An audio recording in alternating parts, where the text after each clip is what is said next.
Okay, everybody, we're at noon on the dot, and we do have a lot to cover today. So for those of you who are in line over here, if you want to switch over to the other side, there's nobody over there. Just if you want to do that. So we'll go ahead and get started with today's Research Matters. Happy New Year. I don't know if it's too late to say that, but we'll throw it out there since it's the first Research Matters of the year. So today from the HRPP, we'll be going over some metrics and then just a bunch of updates, hopefully a bunch of information that'll make your jobs a little bit easier. And then we'll be turning it over to the Office of Clinical Trial Management and Preston, and he'll be talking about the new performance site application for UT Southwestern. So here's the volume metrics for the last 6 months and the last 30 days. And then moving on, here's the metrics for full board. And just like always, this is always the median number of days to get from submission to the final letter going out. We don't split any time there. You know, this is the time with the PI or anything like that. Here's the expedited turnaround, exempt, and reliance. So I'm going through that pretty quickly just because there's a lot more meat later on in the presentation, and you have the numbers on your handouts right in front of you. If you have any questions, concerns, comments about the metrics, feel free to send us an email. But we have some updates that are relating to metrics as well. So first, staff updates. So we have Aluel, and I believe I saw her. I'm not sure if there she is, she's back there in the back. So she joined us as a regulatory analyst on January 6th. She comes from the Austin area. She was an IRB analyst for a health system down there, and we're super excited to have her. And today, we're actually welcoming Stephanie Francisco and Luyan Tai. So Stephanie is coming in as a senior regulatory analyst, and Luyan's coming in as a regulatory analyst. And we're super excited to welcome them to the team. They're currently in orientation as we speak. So one of the things that we just wanted to let everybody know about, we got some emails from people who they're looking at a study that was approved before Project Greenlight went into implementation within the system on December 9th of 2019. And for some of those studies, you're seeing that approval status tab and you're seeing the chart. But there's a bunch of pendings in that chart. So it's a known issue, and right now SPA, HRPP, and AIS, we're working through how we can fix that so we have as much real information there as possible. If the performance site approval is approved in Velos, there's no reason we shouldn't be able to show that on the EIRB side as well. We're really hoping that that approval status tab and that chart will become a really one-stop shop of where's my study at for initial reviews. You know, what is currently approved and what's still pending. One of the other updates that we just wanted to talk about was some aging submissions. So recently, we had some submissions that were in the office that were pending for a really long time. And one of the questions that Rhonda and I were really talking about is how were they pending for so long before somebody really was talking to the PI from a leadership perspective. And so we created a report that tells us, so if anybody does finances or have ever done finances, one of the things that finance people like to do is have an aging invoice or aging payments spreadsheet. What have I sent out an invoice on that I haven't gotten a payment on yet? And so we're taking the same sort of perspective on submissions. What has been submitted to us and how long has it been sitting there? One of the things that we can't always control is when the HRPP staff do a review, a pre-review of a study, and we send it back. Sometimes it just goes to a black hole. Whether the coordinator isn't responsive, the PI has already left the institution, or there's just too many other things going on for the study team to respond to us, we have some submissions that are pending with PIs for, no joke, 6 months or longer. And then they get submitted back to us, and it's basically a brand new submission, and we have to do a complete re-review all over again because it's been too long, we don't remember what it is that we reviewed. So we have this new spreadsheet to identify all the studies that are within our office. And one of the things that we're going to be doing is on a week-by-week basis, we're going to be looking at that internally to identify any study that's aged. And then we're going to make sure that we get that processed as quickly as possible. We're looking at them 30, 45, and 60 days from the date of submission. And that's going to be new studies and modifications. So if something has not been processed, then the analyst is going to be told, make sure you go ahead and make this a priority. They should already be doing consistent follow-up in that 30 days leading up to the first marker, but we don't always get feedback. So we're going to be doing consistent follow-up to ensure timely reviews. And one of the things that we've asked AIS to do is build into EIRB an auto withdrawal for anything that's sitting with the PI for too long. The reason we're doing that is because it takes a lot of our time to manage submissions that we're not getting anything back on. Whether we have to re-review it, we're sending emails to people who are not responding to us. It's just a lot of time that we could spend managing studies where we're getting real-time feedback, or we know the sponsor is currently reviewing something, we're just pending that stuff. But if it's just going to a black hole, that's a lot of time wasted. So what EIRB is going to be doing is, if anything is in the changes required, which I believe is new studies, but don't quote me on that, or changes requested status, which is for modifications. Anything that's sitting in that status, that means that the HRPP staff have pushed it back to the PI for something to be addressed. It's before the IRB decision has been made, so we have not approved it. We've not said that there's changes required from an IRB level. It's office review. Anything that's been sitting in that status for 30 days or longer will automatically be withdrawn from the system. And we're going to set up reminder emails 2 weeks out from that auto withdrawal date, a week out, and then a day before withdrawal. So this hopefully should sound very familiar, because we had a lot of draft studies that were in EIRB when Rhonda came, and we set up an auto withdrawal for any study that was in the draft status for more than 6 months. And just like that process, where there's a way for us to extend the auto withdrawal date, with this, there will also be a way for us to extend it, but you will have to submit a request to Rhonda or I for us to do that. Otherwise, the modification or new study will be withdrawn. And we are going to, because this is a fix that AIS is working on, and I'm not sure how long it's going to take for this to get into the system, you will see that this is going to be implemented immediately. So we're going to, the HRPP staff are being told, especially with this aging submissions process, if you're not hearing anything, please escalate it to somebody within the office who's in leadership. You'll most likely see that that's going to be Chuck Akers, and he'll send an email and say, if I don't hear anything, then this is going to be withdrawn. So it's not anything new. We've already been doing it, but we're going to be doing it on a much more consistent basis. One of the other updates, so as of today, actually right now today, or maybe 12 a.m. this morning, all federally funded multi-site studies have to have an IRB of record. So this requirement for NIH-funded studies went into place 2 years ago. And now, with the new common rule, this was one thing that was delayed for a year. It was the only part of the rule that was delayed for a year after the rest of the rule went into effect. If your study is funded by DOD, DOE, DOJ, or any other Ds, and it's a multi-site study, there has to be one IRB. There are waiver exceptions, but that's up to the federal government to determine. So if there's going to be one IRB of record, there's a lot of management that goes into that for whoever is going to be the IRB of record. And the federal government has said that it's okay for those institutions who are serving as the IRB of record to charge for IRB reviews for all the sites that are relying. So because of that, when you have any study where your PI is proposing to use UT Southwestern as an IRB of record, and it's a federally funded study, reach out to Kimberly Hawkins or Rhonda Oilepo as soon as you possibly can. The reason for that is because whoever the funding agency is will most likely want to see a support letter from our office saying that we're willing to serve as the IRB of record. And as part of the budget process for the grant, Rhonda and Kimberly can also work with you to determine what are we going to put in there for SIRB fees. So if you know that this is happening, reach out to them. They can answer any and all questions you might have and let you know what the process is going to look like.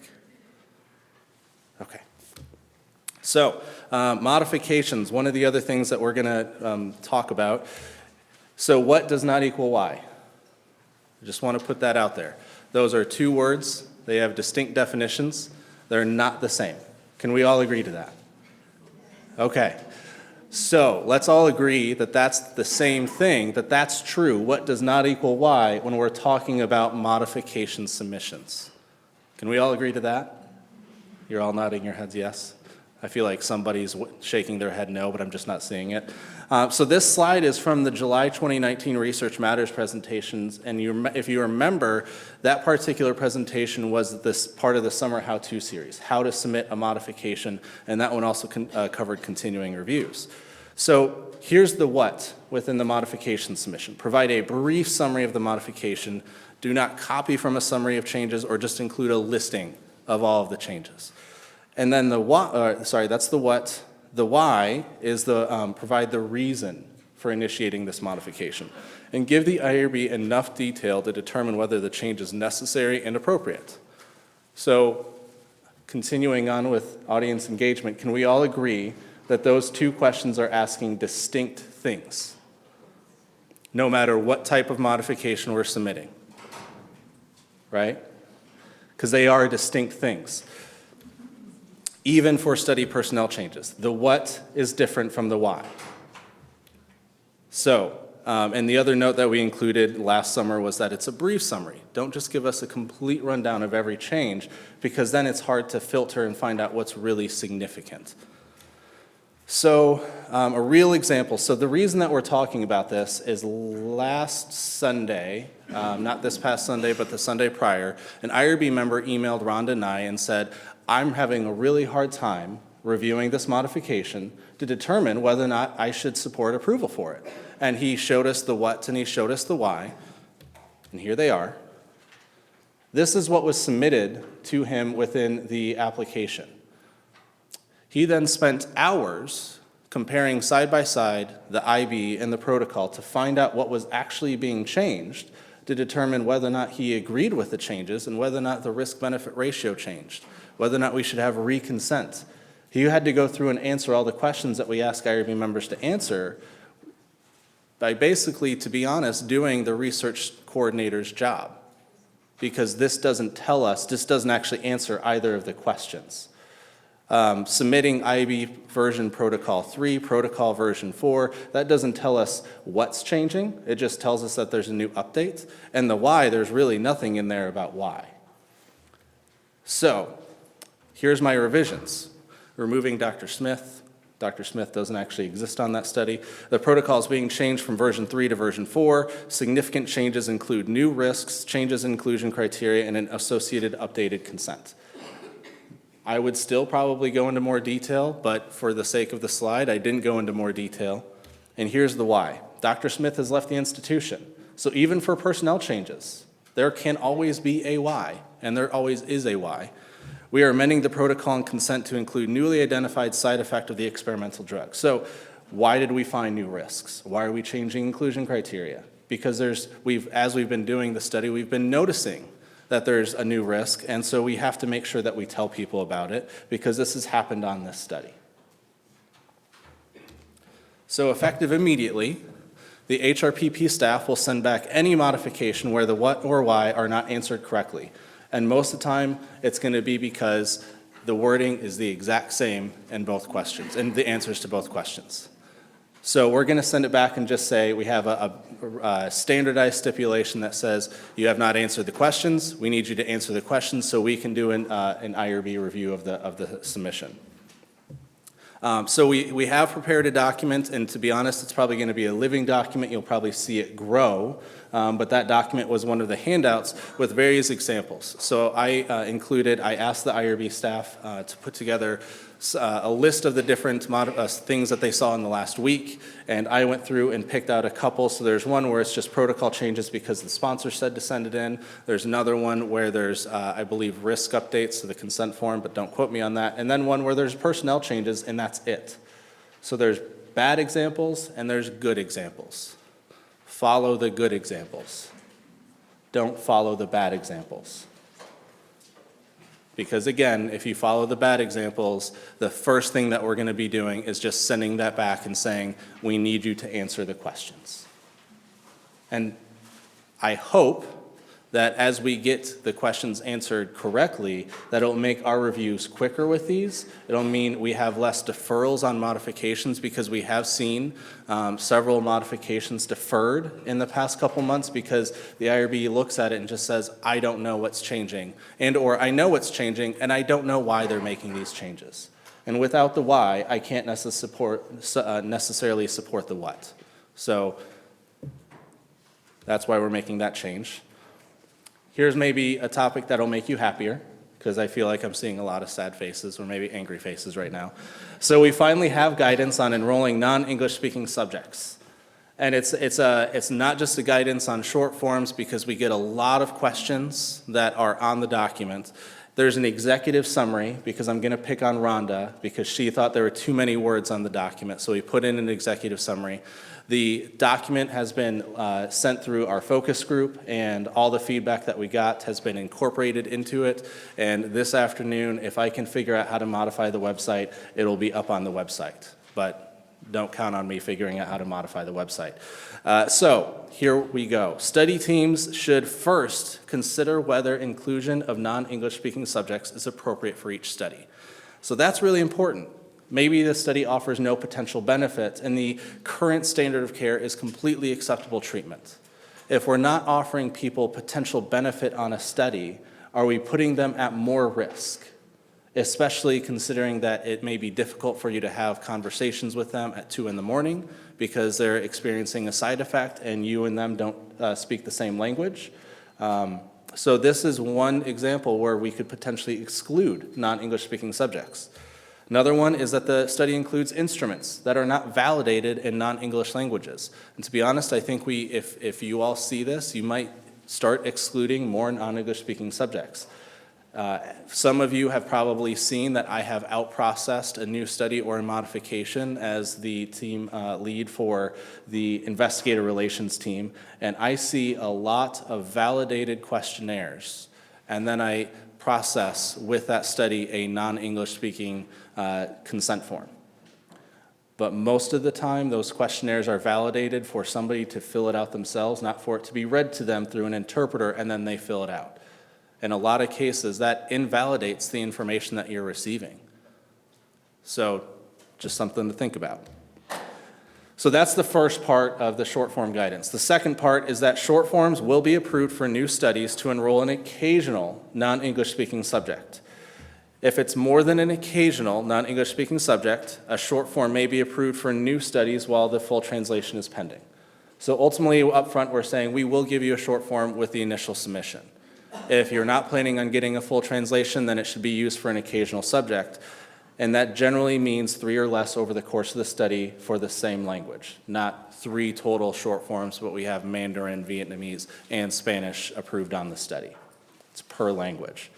We say generally because we don't like to force ourselves into saying it's 3 or less, and then somebody happens to enroll a 4th, and we have to consider it non-compliance. So we're leaving ourselves some leeway there. Performance sites may prohibit the use of short-form consents or require a fully translated consent document to be available. So that is not something that the IRB or HRPP are going to police. We will review the study according to our internal procedures, and then if you go to a performance site that does not allow short forms or requires a fully translated short form in a fully translated consent document, in a particular language to issue performance site approval, you have to follow their policies. And this is going to become more and more common with SIRB as we're the single IRB of record. You're going to be going to institutions throughout the country, and they may have differing policies. So we are going to be confirming short forms are being used in an appropriate method and manner at annual review. So one of the big things that we used to see is that we would give out short forms, but we weren't policing its use. And we're going to start looking at how are you using the short form when we've approved it on a study. So as part of the continuing review, you fill out a question saying, yes, we've enrolled non-English speaking subjects. We'll look, find out if you have a fully translated or short form, and then that'll probably be a question we have to follow up with of how many people have you enrolled? What manner did you use with them? What short form or fully translated? So using short forms with more than an occasional subject may require fully translated consent, so that is something that the IRB can stipulate and require before any further approval is given, and it may be considered non-compliance. So if we have a study team who enrolls 10 non-English speaking subjects, same language in a particular year, and it was very clear that they did not expect to enroll more than an occasional non-English speaking subject on a particular language, that would most likely prompt a reportable event and us to consider that to be non-compliance. So that is the guidance. The guidance document then also goes into how to conduct the consent process regarding documentation, not necessarily the process itself of how to talk to somebody or anything relating to those parts of the consent process. This is purely documentation with a short form and a fully translated. And again, a performance site may have a particular requirement. So if a performance site does not want somebody who does not speak English to sign a fully translated non-English document, that is up to the performance site. That's not something that the IRB is going to review and or require at time of initial review. Okay. So hopefully that guidance will be very helpful, especially if I can figure out how to modify the website today. But it will also be sent out as a handout with the listserv message when this video is posted to our website. So then lastly, my last update is the new Common Rule annual update workflow. So all of these slides, the next two slides you saw in December. So as part of the new Common Rule, unless deemed otherwise by the IRB, studies that fit into these categories where it's approved as minimal risk under expedited categories, you're only doing minimal risk procedures via follow-up clinical data or progressing to data analysis. We don't have to require a continuing review anymore. We are going to require a check-in. All changes to EIRB will be made before January 2020, which we hit that deadline because I believe the changes were implemented December 27th, when everybody was hopefully enjoying vacation time. There is no regulatory expiration date. We have pre and post notices going out via EIRB, and the policy still allows us to close studies if we have no response. So what does that mean? So if the study was approved before January 21st, 2019, after that date approved under FDA regulations or as a more than minimal risk study, then continuing review is required, and there is a regulatory expiration date, meaning that if the continuing review is required and you go beyond that date and you don't have an IRB approval, everything must stop, including treatment. So if you need to continue treatment, you can get IRB approval for that. That's a question we get commonly. If the study was approved after as minimal risk, it's only doing minimal risk procedures, or it's a reliance study at any point, then annual update's going to be required in the system, and there is no regulatory expiration date. And that's very key to understand because EIRB will continue to show expiration date in the system, but that does not necessarily mean that your study needs to stop all activities if you go past it by a day or two. So what's changed? So the first thing is that the continuing review tab has been renamed to CR/AU. Hopefully you've all seen that as you're looking at studies. When you need to create an annual review, and you notice I'm saying annual review for whatever type of annual submission you need to submit to us, it says new continuing review or new annual update. We named the annual review submission, so now you'll know what type of submission that was, CR number or AU number. And that numbering right here will continue. So if you have a study that's at CR10 and then next year it goes through an annual update, it will be AU11 because we'll know that's the 11th annual review of that particular submission. So if we look at the study workspace under the CR/AU tab, the question that we've gotten quite a bit is how can I figure out what type of annual review my study's gonna go under in EIRB? So we built in under the CR/AU tab this information. So the first thing that I'll highlight is that this study is approved as more than minimal risk. So it cannot undergo an annual update. The next example, it's new Common Rule. So that means that it was approved on or after January 21st, 2019, and it's minimal risk. So it can undergo an annual update.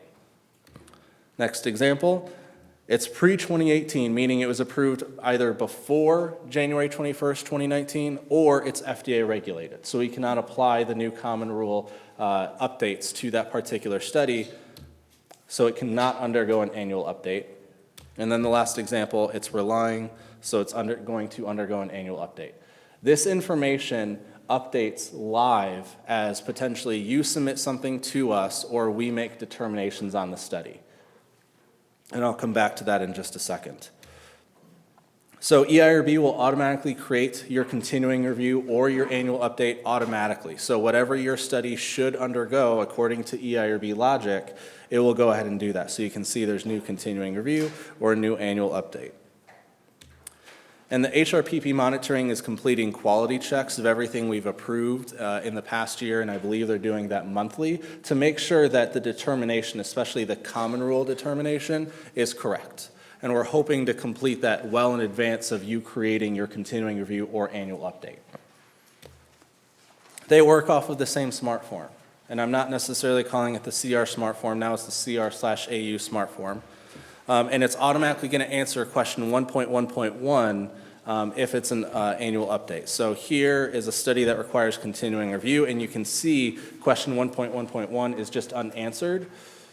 But I'll show you this particular option for an annual update is not available under continuing review any longer. That used to be there, we changed the wording, and now it's hidden. So you cannot select that and potentially incorrectly submit an annual update. The answer to this particular question pushes you to the annual update section of the continuing review/annual update smart form. And then completing an annual update, it's super simple. You're going to be pushed to section 12 of the smart form. We asked only questions that were necessary for us to do an annual review of the study progress, and that includes enrollment numbers, but not nearly as much detail as the full continuing review. The study progress summary, give us the summary of how the study is progressing. Subject experiences, and that includes whether or not you've enrolled non-English speaking subjects, and then UPERSOs and deviations. And that's pretty much it. There's 2 additional questions if you have a reliance study, but those should be super simple.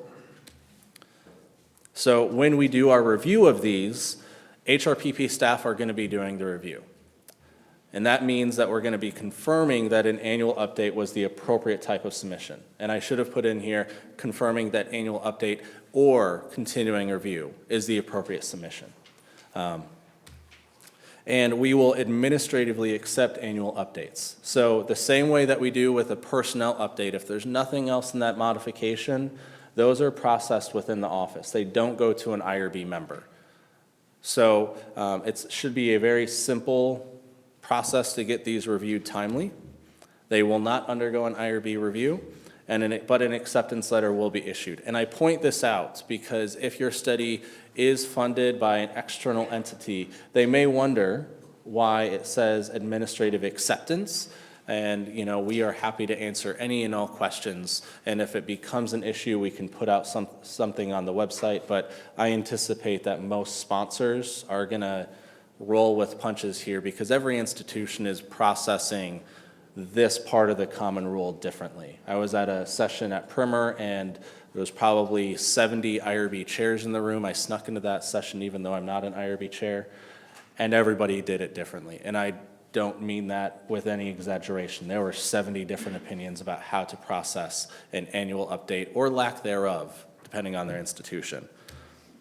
So that was a lot of information. I went through it very quickly because OCTM has some very important information to share with you about UT Southwestern Performance Site Review. Any questions? Yes? The annual update process? So the annual update process is already live in EIRB. It was implemented on December 27th. Okay, well, I'm going to go ahead and turn it over to Preston. If you have any additional questions, reach out to us. And today we're going to be learning or giving an introductory training session over our new PSR form. So before I begin, I have 2 take-homes I want us to go through.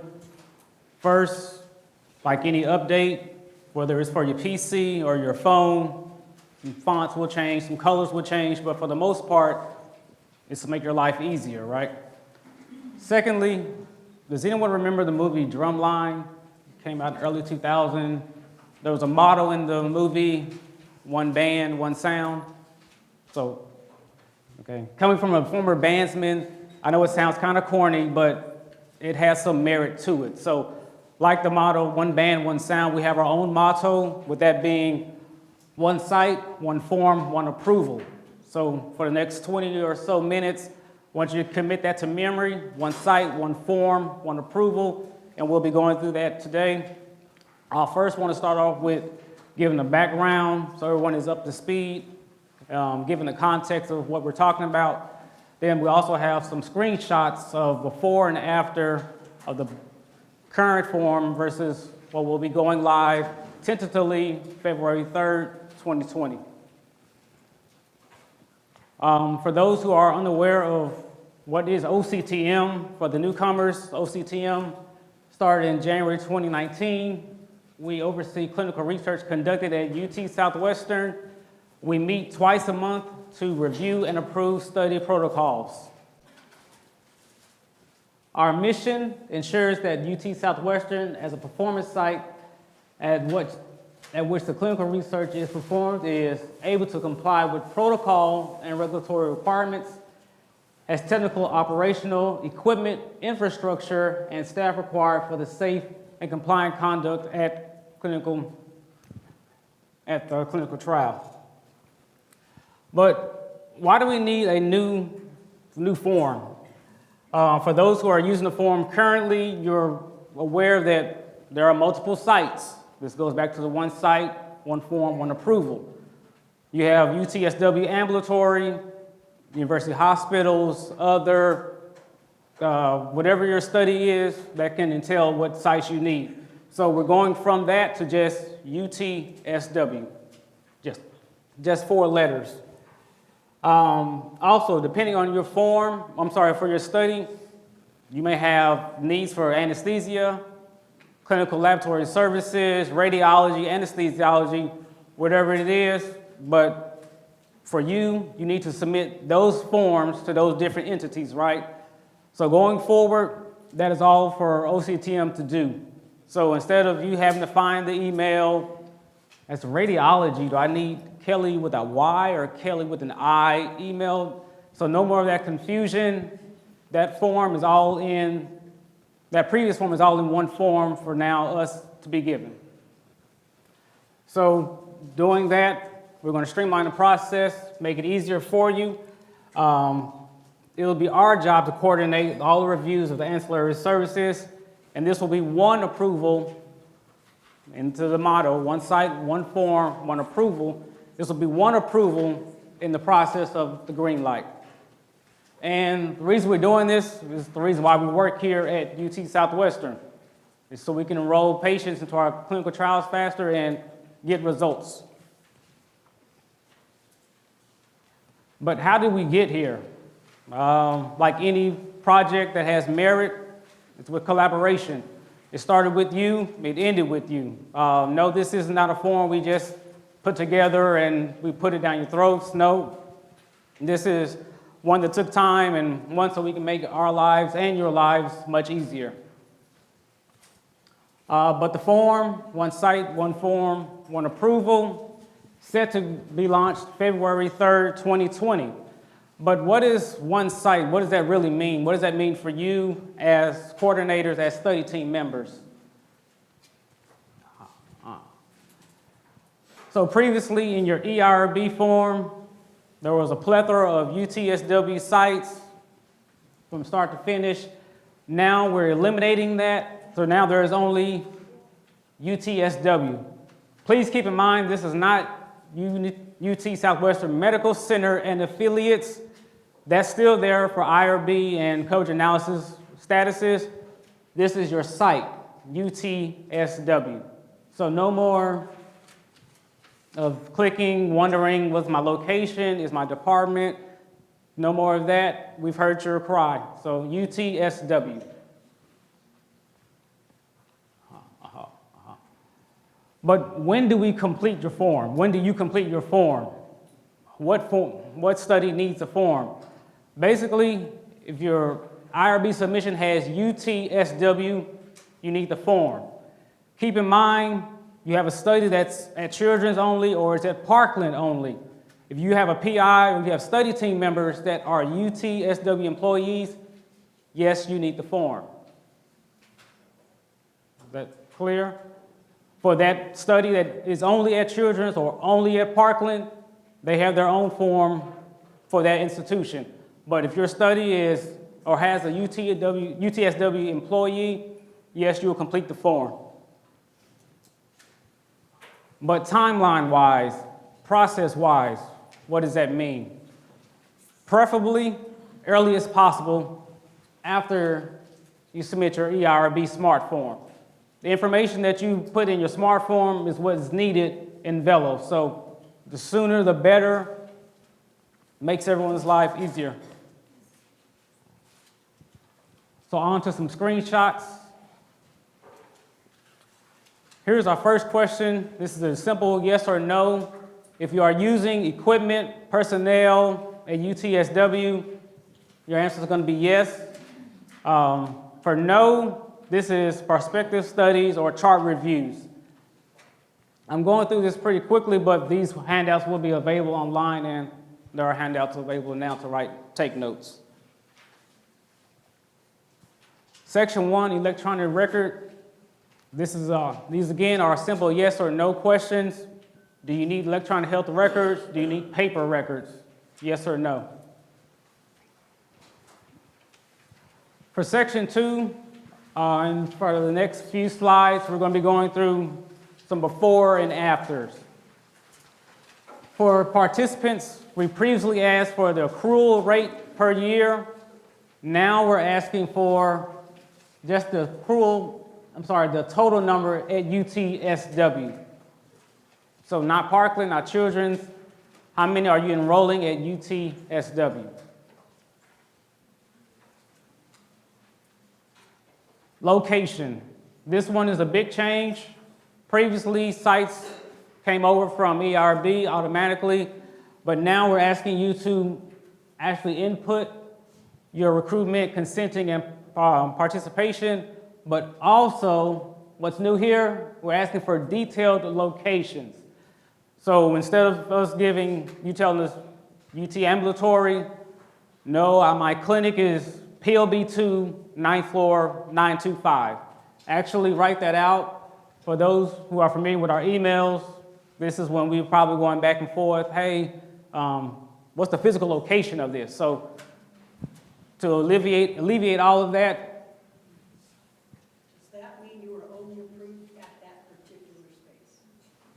So if you're in the clinic and I happen, the doctor, they happen to be not in that particular exact space, but they're actually in the next cubicle over because of space and whatever, am I only approved at where I tell you exactly where I'm approved? Please try to give it as best as you can. We understand you might need to draw from next door, so we're not going to hold it to you at 925 room suite B, but try to give us as best estimate as possible. Thank you. So for the next part, this is the new part of the form, the one site, one form. So no more, I need to email Sunil, I need to email Kelly Key. All of these, well, the most common ancillary services will be in one form. So each section will have a drop down, whether it's clinical laboratory services or whatever. You will submit that part of the form, well, complete that part of the form. That goes to OCTM for us to get approval, get pricing. If there is any communication, we'll be with that ancillary service to come back to you if there's any questions. So your study, you are the coordinator. There's no more of you having to go to that ancillary service, ancillary service, ancillary service. No, you just submit your form. We take care of all of that. Given that we're not submitting this until after we submit for IRB, will this delay things as far as getting pricing and things like that?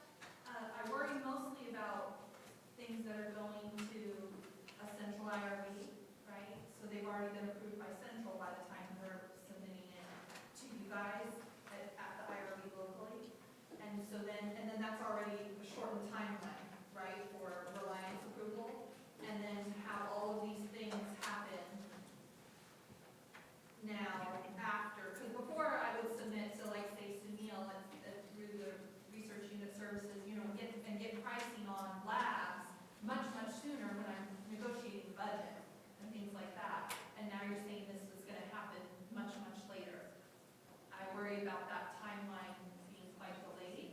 So we don't want to delay your study.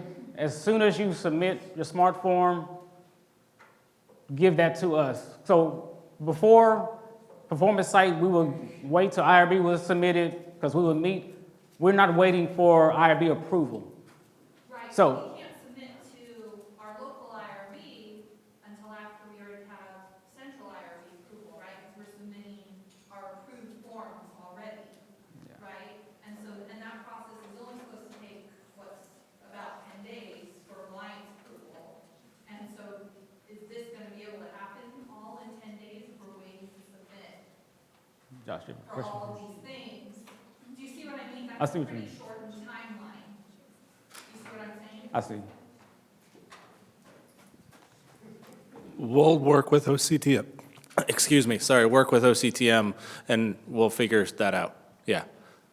Yes, we will not delay studies. Okay. Yes. So to kind of piggyback, it's not necessarily delaying, but also it's throwing off the order a little bit too. Yeah. Because there's also contract and budget, and we need the budget from these ancillary groups in order to confirm our budget before we go to contract, which runs in parallel with IRB. So IRB may not necessarily be completing that other process, but it's completing the other ancillary groups that we work with the institution.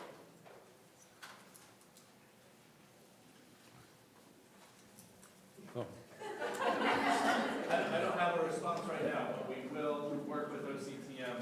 I don't think that this is necessarily any different in terms of the performance site application timeline, but because there's these other changes, we can work with OCTM and figure out how can we get this done so that there's not anything else. Thank you.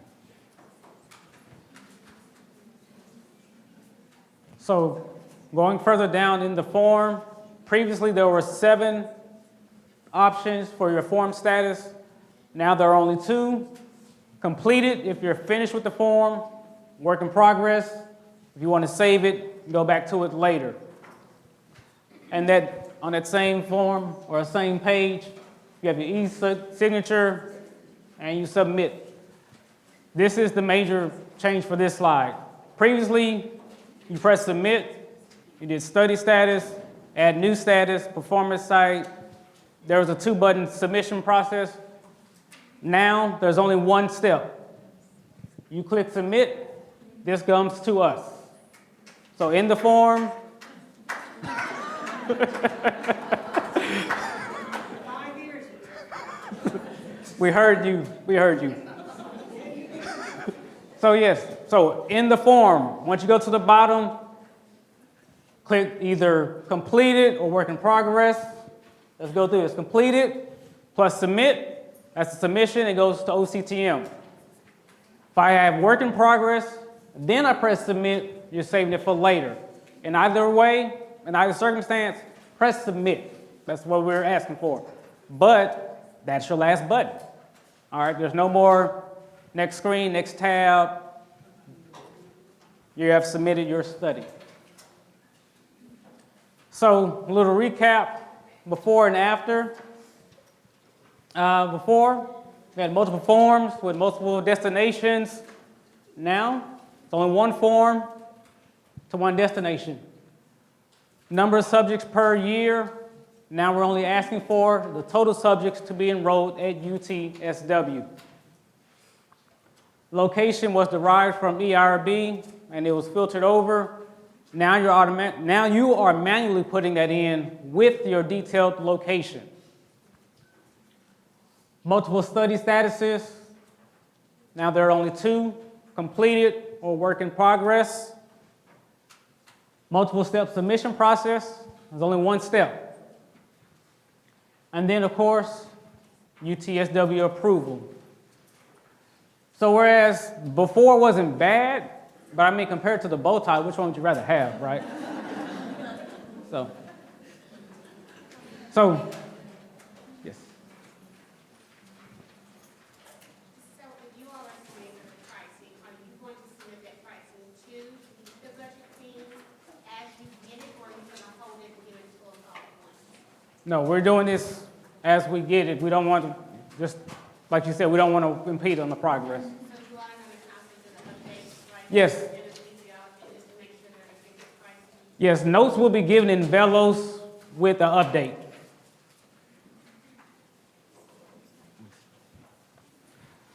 And yes, so we are here to, yes. Your presentation made me spoke about changes that are taking place in the performing side of UC Southwestern. Yes. What if the PI's performing side is children? Are there going to be different forms for children and for Parkland than what Yes. is for UC Southwestern? Question is, if my PI is multiple sites, UT, Children's, Parkland. This is only for UT. Children's and Parkland will have their own performance site form. So is that form, will that form remain the same as it is now, or is that going to also change? Parkland changed their form, I believe, in November. Okay, children's I'm- are using the same form. I'm not sure about children's, There's no changes to the children's. as far as I know. Yes. But OCTM, we are here to help. Please be on the lookout for your listserv notifications. Feel free to call us or email us. Also, we will be combining our efforts with IRB during their open office hours to meet with you one-on-one. I believe they meet in South Campus Library here, also in the Bass Center. So for those who have questions, no need to make an appointment. Those will be walk-ins will be welcome, so be on the lookout for those dates and times available. Are there any more questions?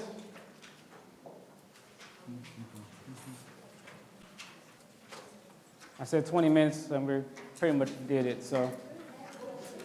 Question? Yes. So it sounds like we're submitting our IRB and report to site at the same time. If we're utilizing the CRU or IDS, when would we expect to get that budget back? Is it at that 2-week mark, or is it closer to IRB approval, or? So we meet twice a month. Whatever is available, we bring it to that meeting. As far as your ancillary service, we're in constant contact with them to get your information. If we can have it for that first meeting, then we'll have that first meeting. If it's not, it just goes to the next meeting.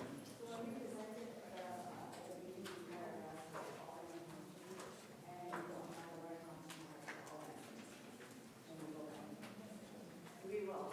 So everything, like, if you have any questions, feel free to call us, like, we will answer your questions and for your studies and our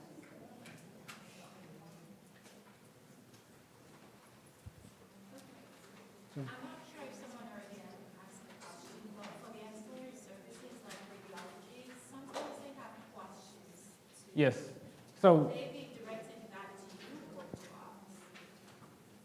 so radiology will probably be in contact with you, going back and forth with you. Because in their form, they only ask for location. So more likely for radiology, please submit your radiology manual, pharmacy manuals, so they can have information. But they'll be in contact with you based on the information you give them. Okay, and what measures do you have in place to follow up with that constantly so that we can get the approvals from that?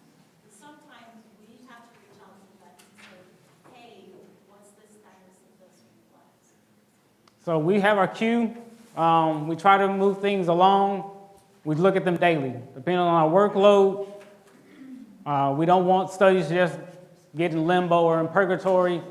That just depends on our workload. We're trying to actually actively move studies along to meetings so they can be approved.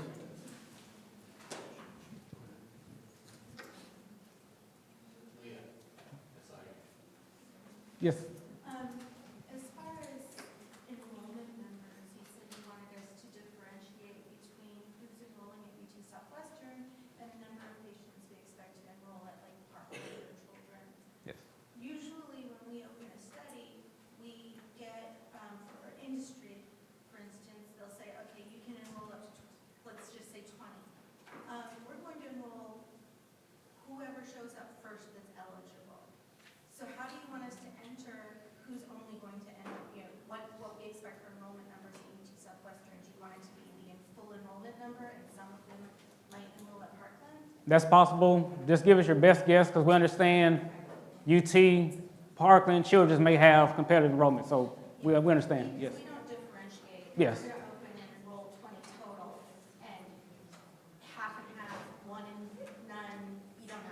Correct. So just give us your best estimate. Top. Like regulatory radiology and laboratory and stuff like that, are we gonna be able to put those in develops and then when you guys are out to radiology or that department, you'll Yes. make sure they get those manuals that we attach, or are we still gonna have to communicate with them separately? No, please upload them in Velos, because if they're not there, then more likely you will get an incomplete message from us. So are your meeting dates publicly available to us so that we know when we need to meet the deadline of the meeting and things like that, if we need to speed things up at all? No, the meeting dates are not available publicly, but before it goes to meeting, we'll send you a notification that says pending update, meeting date assigned. We can't give we meet the third Tuesday because of our doctors. It just depends on their schedule. But when we have your meeting assigned, we do give an updated assigned to meeting date.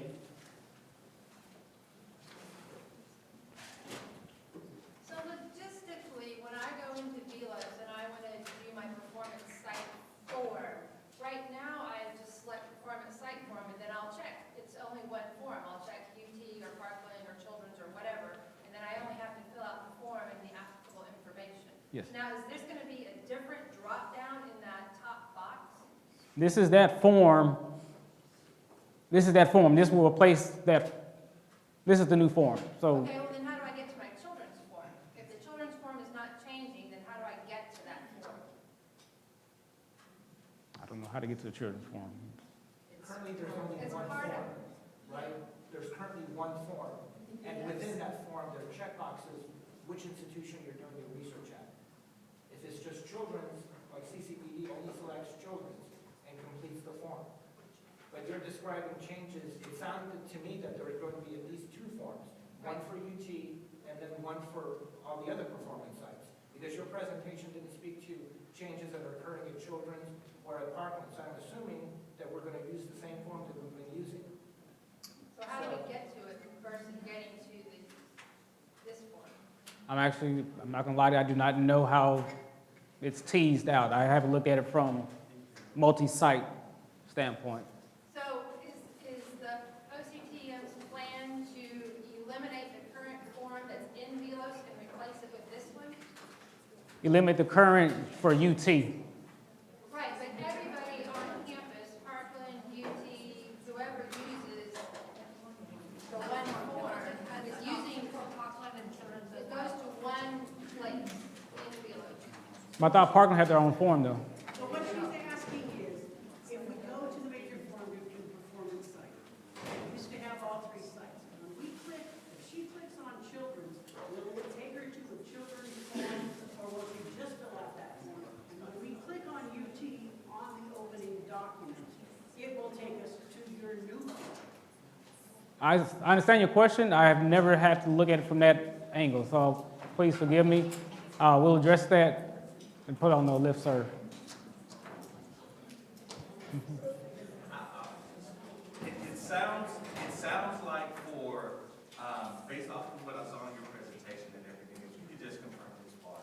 It sounds like for us that are non-UT Southwestern, children's, I'm at children's, if we are still using UT Southwestern personnel or what have you, we're still going to use the same form. Yes. But I think the part that we are conflating is that if we aren't using UT Southwestern personnel at Children's has its own separate performance site approval. And I think you're also talking about the same principle with Parkland. It doesn't sound like this process is going to change for us as long as we're using UT Southwestern personnel. Correct. So we more than likely will be using this form. If you can check that. I'll check. From my understanding, if you have UT employees, this is your form. If you have children's and only at children's, There's a separate. yes, that was my understanding. I'll confirm. So if we are having like at the Andrews Institute at Children's, and they are not not UT Southwestern personnel, and they are using Children's Clinical Research Coordinators, then Children's has a process for performance site approval separate from this. That was my understanding, yes. Okay. The PI is UT Southwest, Then it would still be this form, and that's what we're asking you to check. Okay.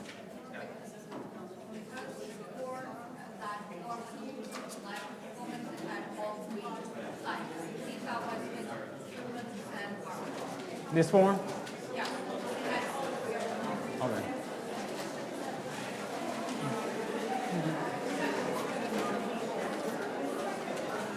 Thank you, everybody.